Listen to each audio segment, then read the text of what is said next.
rule the world without taking control of money.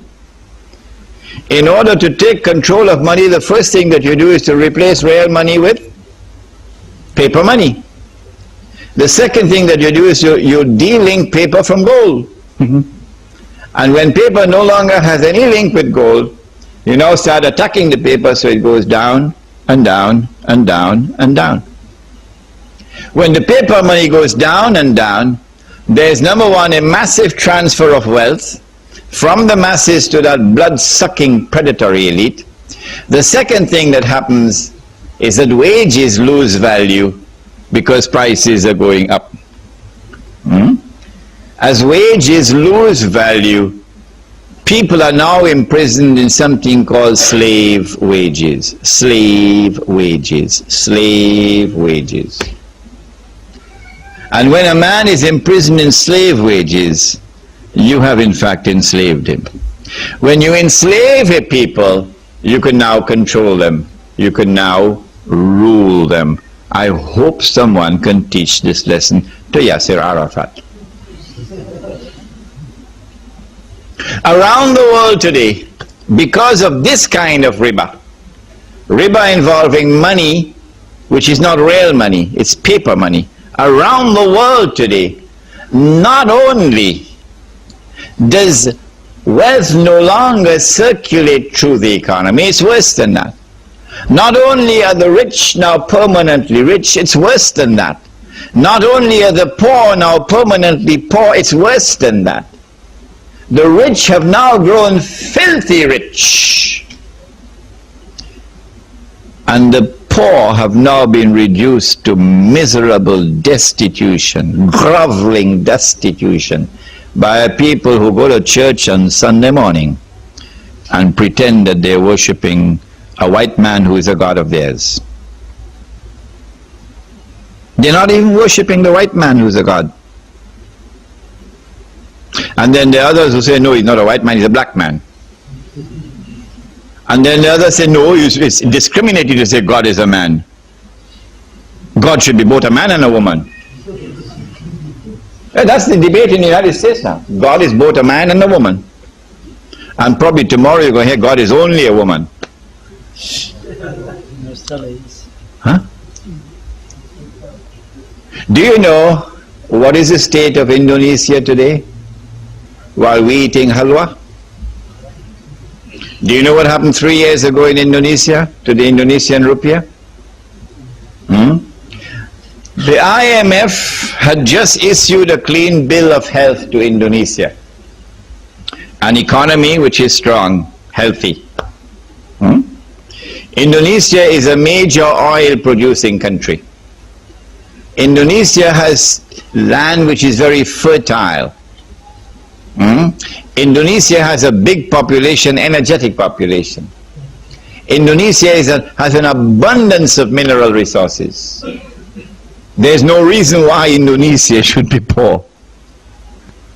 And the IMF says that Indonesia has a very healthy economy. Suddenly, the Indonesian rupiah is attacked by the blood-sucking predatory elite in the banking centers around the world.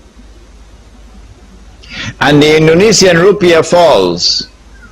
It is trading at about 8,000, and within a period of 1 week, it becomes 20,000 rupiah to $1. In the process of bringing down the Indonesian money, they were able to rip off Indonesia of probably more than half of its wealth. Half of Indonesia is automatically, instantaneously reduced to below the poverty line. Half of Indonesia. And guess what is the poverty line? $29 a month. $29 a month. Because we accepted paper as money. The reason why they attacked Indonesia is because the Indonesian loves Islam. He's not passive in his Islam. He has an activism inside of him. He's prepared to fight. He's prepared to die. That's the Indonesian. So you have to demonize them use the media to demonize them, make them look bad, and then secondly, you've got to cut their throat from inside, reduce them to destitution and poverty, groveling poverty, and then you imprison them in slavery. The same thing is happening with Turkey. The same thing. Do you know what is the state of the Turkish money now? Thanks to a man named Mustafa Kemal, who declared that the Ottoman Islamic State was backward and we must now become copycats of Europe, and establishes the modern Turkish state, which is a secular state. Okay, fine. Where has your Turkish secular state led you? What is the state of your economy? Come on, Mustafa Kemal, talk. Do you know what is the state of the Turkish lira now? Thanks to these who have betrayed Islam. Does anyone know the Turkish lira? What is the Turkish lira trading at? Anybody knows? 1.5. 1.5 million Turkish liras is equivalent to $1 US. And they're still eating halwa. They're still eating halwa. In other words, the masses in Turkey who are holding on to Islam, not those who are drinking the whiskey, because they're on the gravy train. Those who are holding on to Islam, those in the villages, the peasants, in the agricultural economy, these people are now reduced to the most groveling destitution and poverty, which is slavery. So they have no capacity to resist a Turkish military which now establishes a defense treaty with Israel. No, can't do it. The Turkish army, the Ottoman army, which had the whole of Europe shivering and shaking, yes, the most powerful armed force in the world. Today, guess what the Turks are doing? Turkish young men who used to be in the Ottoman army, now selling gas in New York, Long Island. Every gas station, you work 12 hours, 12-hour shifts. You work like a dog and you pay dog wages. You work like a dog and you're paid dog wages all over the United States. Turkish young men. This is where we are today because of riba. It's worse than that.